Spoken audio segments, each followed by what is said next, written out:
BMW 부스입니다. 자, 여기 M4가 있습니다. 지금 새롭게 신형으로 소개된 모델인데요. 얼마 전에 저희 채프로가 이거를 탔었죠. 컨버터블 모델로 탔었는데 그 모델에서 조금 변경된 모델입니다. 헤드램프에 지금 파란색, 그리고 그릴에 M4 컴페티션 엠블럼이 붙어 있죠. 이전 모델에서 디자인이 크게 다른 거를 느낄 수는 없습니다. 그래도 부분에서 스포티한 모습들이 갖춰져 있거든요. 후면의 리어윙도 지금 색깔을 구분해 가지고 잘 해놨고요. 배기구도 스포티한 모습으로 잘 갖춰져 있죠.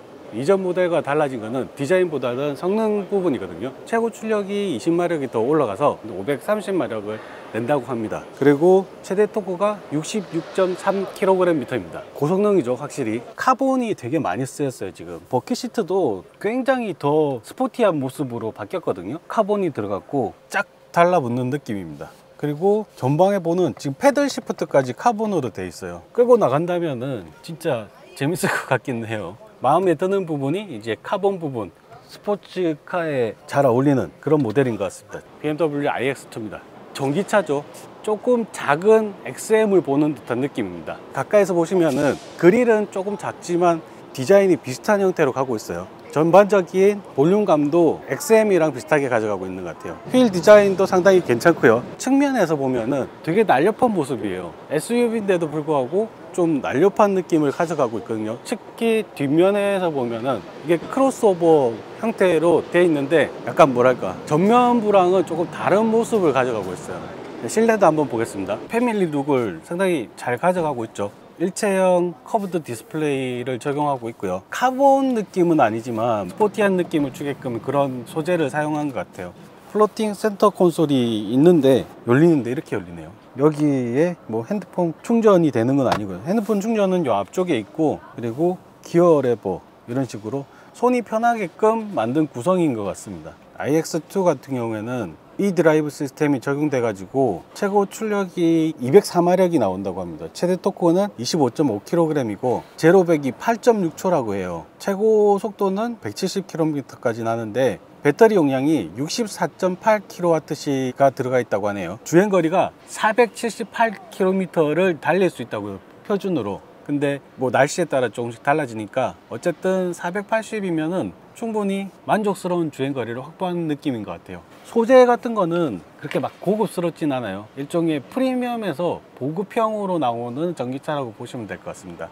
미니 컨트리맨입니다. 새로 나온. 지금 요 모델 같은 경우에는 JCW 모델이에요. 디자인은 이 헤드램프가 조금 더 각졌어요. 예전 모델보다는 조금 더 각지게 나왔고, 실제 전반적으로 라인이 좀 더 직선 라인을 좀 많이 썼습니다. 그릴 부분도 조금 더 기교가 많이 들어갔죠. 지금 JCW 같은 경우에는 더 이렇게 꾸밈이 있고, 미니는 확실히 디자인에서 아이코닉한 이미지를 가져가고 있기 때문에 이런 부분이라든지 되게 독특하게 튀죠. 루프 색깔이 다른 부분도 상당히 뭐 길거리에서는 되게 눈에 띄는 부분입니다. 아까 소개해 드린 것처럼 이 차체가 미니의 역사상 가장 큰 모델이다 라고 소개가 되고 있거든요. 이전 모델보다 길이도 길어지고 휠베이스도 늘어나고 높이는 조금 낮아지고 폭이 커졌어요. 측면에서 보면은 확실히 이게 뭐 다른 브랜드 모델이랑 좀 비교한다 그러면은 소형 SUV랑 확실하게 비교가 되는 준중형급에 버금가는 그런 크기라고 할 수 있을 것 같습니다. 이런 부분도 확실히 눈에 띄는 다른 디자인 요소죠. 기본형 모델에도 들어가 있습니다. 실내에 한번 들어가 볼게요. 실내에서 보면은 많이 달라졌지만 이게 핵심입니다. 원형 디스플레이, 지름이 240mm가 되는 크기의 원형 디스플레이거든요. 삼성 디스플레이니까 삼성은 갤럭시 워치로 원형 디스플레이를 처음에 만들었죠. 그리고 이거를 크게 키웠다고 보시면 됩니다. 보시면은 화면이 깔끔하게 나와 있어요. 주행을 하게 되면은 주행 모드를 여기서 바꿀 수가 있는데, 주행 모드를 바꾸면 그래픽 자체도 바뀌고 분위기도 바뀌고 차량의 성향까지 바뀌게 됩니다. 주행 자체부터 시작해서 전반적인 분위기를 다 조정을 할 수 있는 거죠. 한 번만에. 흠잡을 데 없는 좋은 디스플레이라고 생각이 됩니다. 여기 지금 클러스터가 없기 때문에 헤드업 디스플레이가 뜨는데요. 헤드업 디스플레이는 조금 작아서 아쉬운 부분이 있어요. 자, 지금 미니 모델에서 제 눈에 띄는 부분은 리어 램프인 것 같아요. 원래 원형으로 가거나 조금 네모나게 가거나 아니면은 약간 그래 둥글둥글한 모습으로 갔는데, 이번에 삼각형으로 뺐어요. 실제로 보면은 괜찮아요. 자, 미니 컨트리맨에 탔다가 지금 미니 모델에 들어왔을 때도 구성 자체는 다 똑같습니다. 원형 디스플레이 있고 헤드업 디스플레이 있고, 그리고 소재 자체도 패브릭으로 대시보드가 적용이 되어 있고요. 이런 디자인 요소도 거의 비슷하게 들어갑니다. 또 봐야 될 게 BMW의 컨셉트 모델이죠. 노이어 클래스. 중요한 이유는 앞으로 BMW에서 가져가야 될 방향성 같은 걸 보여주는 차라고 합니다. 2026년 정도에 대해서 나올 거라고 하고요. 3 시리즈 정도 되지 않을까 라고 합니다. 측면에 보면은 이제 디지털 사이드 미러 같은 게 적용된 게 보이죠. 제일 마음에 드는 게 헤드램프, 그릴이랑 포함이 되어 있어요. 그릴이 없는 거죠. 실내도 보면은 너무 깔끔하게 잘 되어 있어요. 이대로 나온다 그러면은 아마 테슬라를 능가하는 심플함이 되지 않을까. 비전 노이어 클래스. 좋아요. 자, 여기 현대차 부스에 왔습니다. 지금 현대차 부스에서 가장 핵심이 되는 모델이 캐스퍼 일렉트릭입니다. 캐스퍼 일렉트릭에서 가장 핵심이 되는 부분이 또 뒷좌석 공간이에요. 사실 전기차로 전환되면서 공간을 좀 더 활용할 수 있게 된 거죠. 196cm 키에 기자님이 앉았는데 탈 수 있어요. 근데 편하게 타요. 심지어 디자인적으로 변한 부분도 조금씩은 있어요. 지금 가장 눈에 띄는 부분이 이 부분입니다. DRL 부분. 전바기로 나왔죠. 방향지 시스템 역할도 하고요. 헤드램프는 여기 있습니다. 또 앞모습에서 특징적인 부분이 충전구가 앞에 있다는 거. 밑에 부분, 크롬 부분이 좀 커지고 디자인이 변경된 것 같습니다. 색상이라든지 뭐 그런 부분은 추가된 부분이 있긴 하지만 기본에 캐스퍼가 가져가던 그 디자인 그리고 그 색상 같은 거는 크게 변함이 없어요. 뒤쪽에 보시면은 발표 때 나왔던 얘기인데 요런 거 귀여운 요소라고 되게 강조를 하시더라고요. 뒷좌석에 한번 앉아 보겠습니다. 내연 엔진을 달고 있던 캐스퍼를 타면은 볼 수 있는 광경입니다. 지금 제가 요렇게 타고 뒤에 트렁크 공간이 좀 있겠죠. 근데 캐스퍼가 휠베이스가 굉장히 늘었어요. 그러면서 그거를 활용하기 위해서 슬라이딩을 넣었죠. 그리고 리클라인 기능까지 넣었어요. 그러면은 경차를 타고도 충분히 편하게 갈 수 있는 상황이 됩니다. 차체를 늘리면서 더 이상 경차는 아니에요. 경차 같은 전기차가 되는 거죠. 보급형으로 만들기 위해서 캐스퍼를 조금 개조해서 내놓은 거라고 생각을 하시면 됩니다. 뒷좌석이 핵심이었습니다. 그래도 앞좌석도 한번 봐야 되겠죠. 운전석에 앉아서 한번 살펴보겠습니다. 가장 마음에 드는 디자인이 여기 측면 컵홀더 부분인데요. 이게 시트가 붙어 있어요. 이음새 없이 끊어짐 없이 이어져 있게끔 만든 거죠. 사실 여기를 시트로 해도 되거든요. 벤치 시트처럼 컵홀더를 안 만들고 여기를 시트로 그냥 쭉 만들었으면 어땠을까 그런 생각도 해봅니다. 옛날 되게 클래식카 같은 차들을 보면은 이렇게 벤치 시트로 한 게 있거든요. 뭐 그런 식도 괜찮을 것 같았었거든요. 살짝 느낌이 비슷하게 만들긴 했어요. 그리고 여기 공간이 있어요. 이게 약간 개구리 입처럼 생겼는데 여기에다가 핸드폰을 집어넣고 무선 충전을 하고 그럴 것 같은데, 그리고 여기 공간이 있는 거, 그리고 뒤쪽 디지털 계기판도 나쁘진 않아요. 여기는 이만큼 보시고 또 다른 데도 또 한번 살펴보도록 하겠습니다.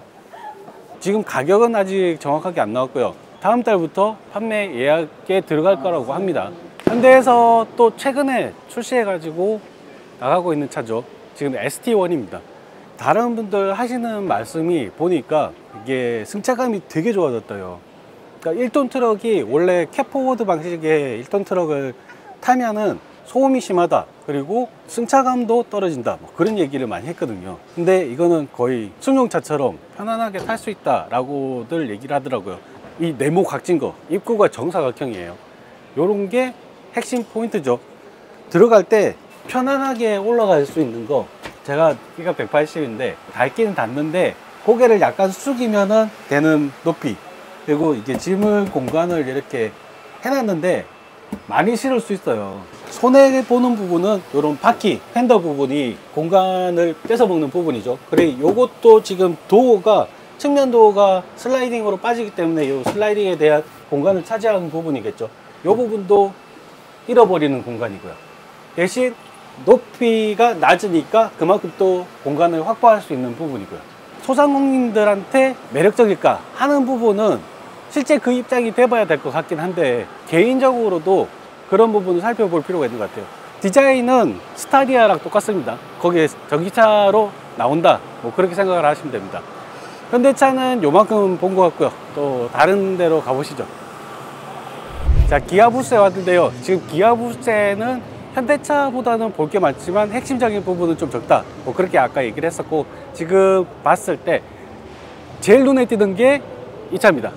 타스만 픽업 트럭이죠. 이 픽업 트럭은 국내에서만 판매하는 겁니다. 지금 원래 미국에서 팔 것 같은 그런 차인데 왜 한국에서만 파느냐, 이게 뭐 미국에서 판매 안 되는 모델, 그 이유는 뭐 특별히 있긴 있는데 뭐 그거 설명 나중에 하고, 이게 또 전기차로 나와요. 지금 2026년쯤에 나올 걸로 생각되고요. 디자인은 저 미국에서 판매하고 있는 SUV 텔루라이드랑 비슷합니다. 특히 헤드램프 같은 경우에 새로 디자인의 헤드램프, 그런 게 비슷하고요.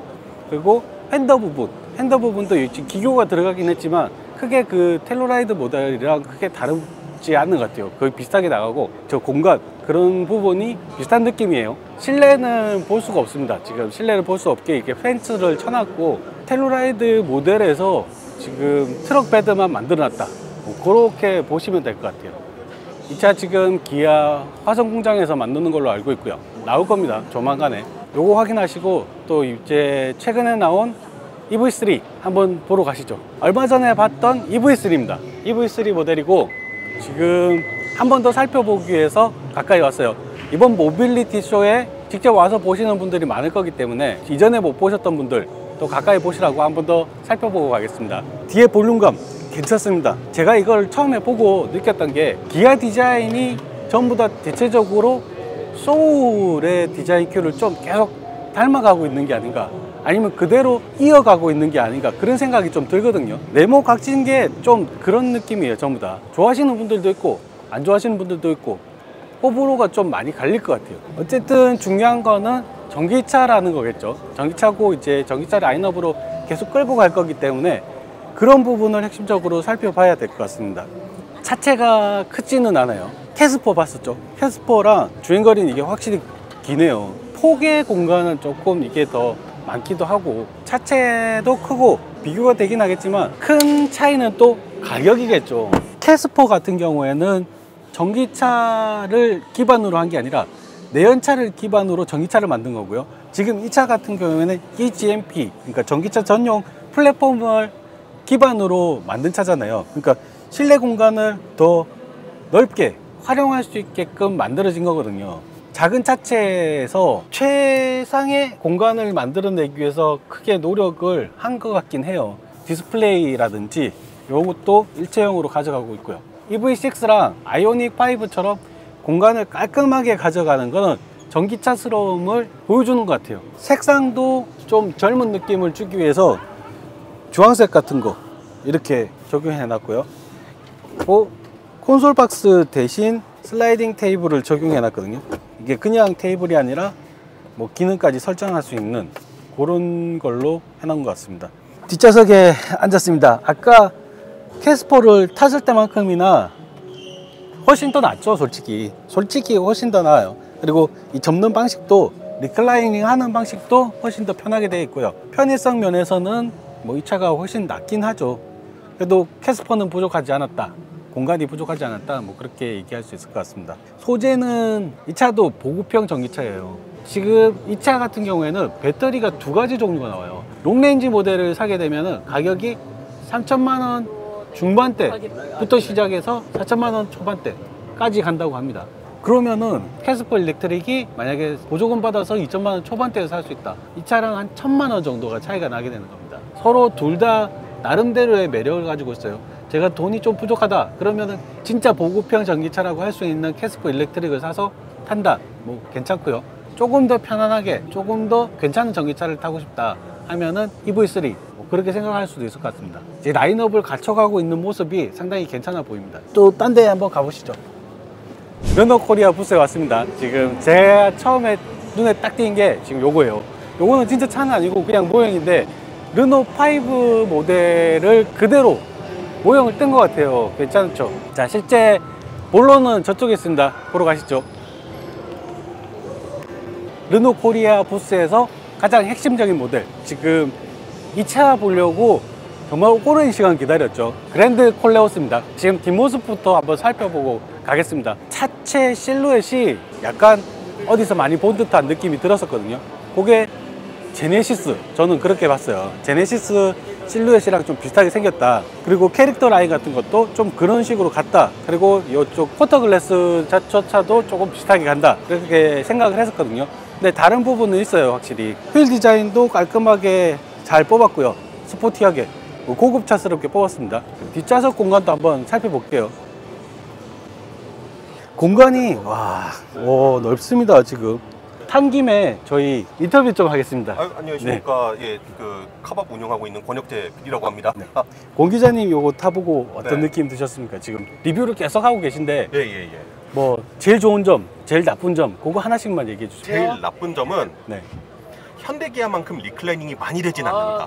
리클라이닝, 뒷좌석에서 네. 리클라이닝이 많이 안 된다. 네. 근데 보면은 이 차 트렁크가 되게 넓거든요.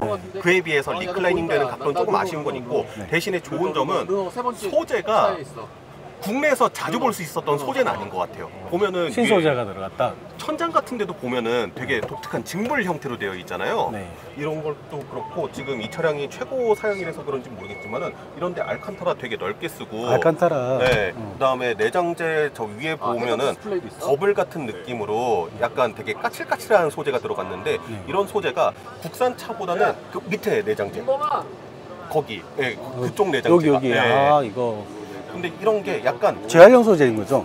그런 것 같아요. 아무래도 한국 차보다는 이 프랑스 감성이 좀 녹아 들어가 있지 않나 하는 생각이 좀 들긴 합니다. 그래서 되게 독특하다. 그리고 공간 자체도 그렇게 나쁘지 않고요. 하이브리드로 하면은 산타페랑은 잘 모르겠고, 소렌토랑 비교했을 때는 경쟁력이 없진 않을 것 같아요. 아무래도 가격대는 좀 나와봐야지 알겠지만은, 사실 기아 소렌토가 1.6L 하이브리드 파워트레인이고 얘가 1.5L 하이브리드 파워트레인인데 성능이 그렇게 나쁘지가 않고, 그리고 사실 현대 기아 외에 다른 대안을 또 찾고 싶어하는 소비자분들이 분명히 계실 건데, 근데 그런 분들이 만족할 수 있을 만한 차량이 많지가 않잖아요. 뭐 수입차로 가기도 그렇고, 그런 분들은 지금 대안이 이거밖에 없는 상황이죠. 권 기자님 말씀 들었고요.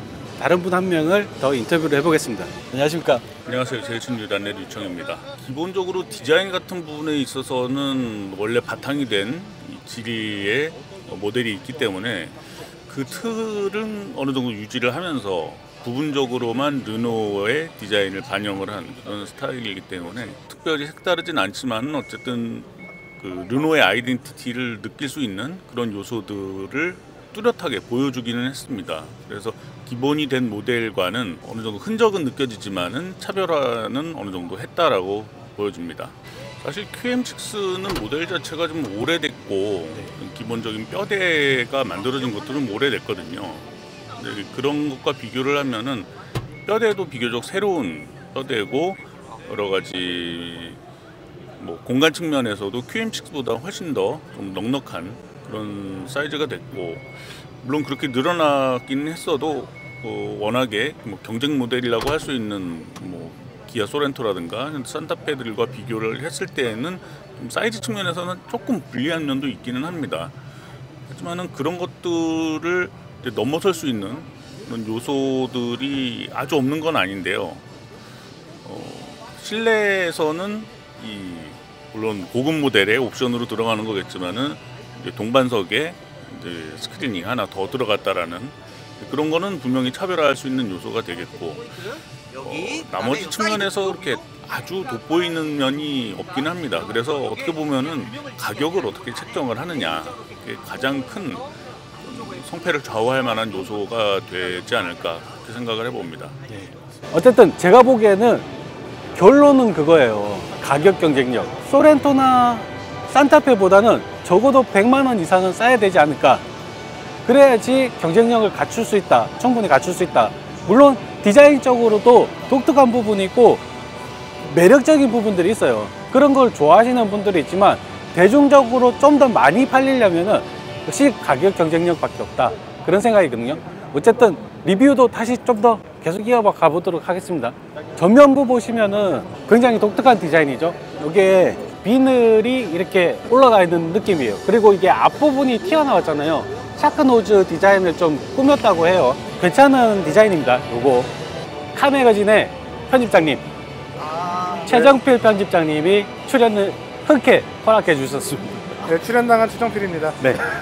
지금 이 콜레오스 네. 그랜드 콜레오스 어떻게 생각하십니까? 그랜드가 아니고 그랑이죠. 아, 프랑스 발음으로 해야 되기 때문에 똑바로 그란 콜레오스.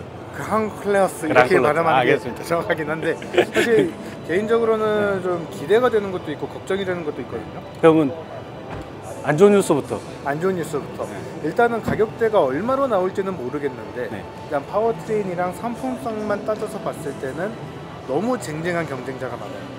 그렇죠. 산타페나 소렌토나 네. 전 그 두 개를 뽑았거든요. 그 두 가지가 사실은 대표적이고 그게 아니더라도 아직까지도 디젤 차들이 판매가 되고 있기 때문에 출력이나 연비나 그런 측면에서 봤을 때 경쟁자들이 아직은 많거든요. 그래서 가격 설정은 정말 좀 잘 해야 될 것이다. 가격 설정. 그렇지 못하면은 이게 그냥 위기가 아니라 진짜 결정타가 돼서 단점으로 돌아오게 될 것 같거든요. 그래서 그 부분을 좀 우려되는 우려가 부분이다. 되는 부분이 있다. 그럼- 볼수 있을 것 같아요. 그럼 굿뉴스는? 굿뉴스는 이 사실은 처음에 출시가 되기 전부터 많이 했던 이야기가 있어요. 르노한테는 가슴 아픈 이야기인데 그래봤자 지리의 신유해 아니냐 그런 이야기. 굿뉴스라고 했었잖아요. 근데 실제로 봤을 네, 때는 네. 그런 느낌이 전혀 들지 않는다. 아, 그래서 네. 아, 그러니까 우려는 우려에서만 끝낼 수 있게 됐고 이 차가 처음에 나왔을 때 첫 인상은 정말 기를 쓰고 만든 디자인이다. 그런 것들이 좀 느껴진다. 지금까지 생각했던 거는 기구로 돌아갔고 네. 앞으로는 이제 걱정이 된다. 그런 말씀. 결론적으로. 지금 가격- 첫 인상은, 가격 첫 인상은 문제. 굉장히 좋다. 장기적으로 봤을 때는 가격을 잘못 설정하면 큰일 날 수 있겠다. 아, 알겠습니다. 예, 고맙습니다.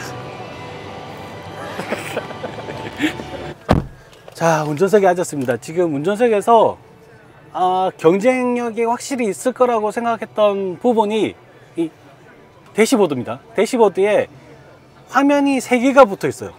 클러스터로 하나 붙어 있고 메인 화면으로 하나 있고 보조석을 위한 모니터가 따로 있어요. 요즘에 이 모니터를 넣는 추세이긴 한데 이게 운전에 방해가 된다 그래가지고 운전석에서는 안 보이게 해놨어요, 사실. 근데 지금 이거 같은 경우에는 잘 안 보이긴 하는데 보이긴 보여요. 아까 이것도 주의 깊게 봤거든요. 변속기가 레버형으로 스틱형으로 있죠. 스틱형으로 있어서 아날로그 방식을 좋아하는 저한테는 괜찮게 보이긴 해요. 근데 디자인 자체가 조금 아쉽습니다. 근데 사용성은 확실히 그립감이라든지 손의 위치라든지 사용성은 되게 편리하고 좋습니다.